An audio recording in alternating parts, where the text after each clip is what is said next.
Hi everyone, this is Natalie from Eclectic Bakes, and today I'm going to show y'all how to make nut-free macarons. This video is a story of success and failure, so let's start with the recipe that worked. So to make nut-free macarons, you can replace equal amounts of almond flour with homemade sunflower seed flour.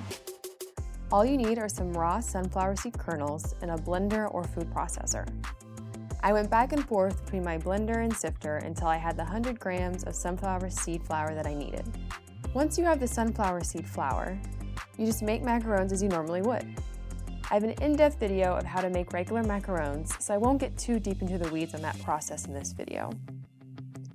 I found the substitute to be very easy, and the end result looked just like macarons made with almond flour.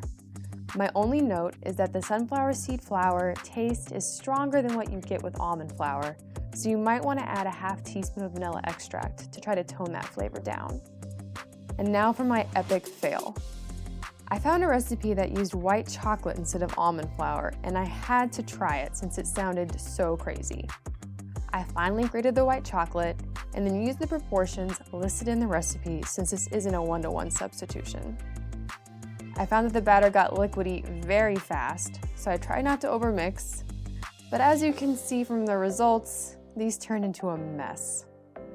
This substitution may be possible, but it's my opinion that the recipe is just too hard to replicate. I've linked both recipes in the video description if you want to check them out. And there you go. Now you can make macarons for people with nut allergies. I hope y'all enjoyed this video, and please let me know if you'd like me to try any other baking experiments. Thanks so much for watching, and please like and subscribe.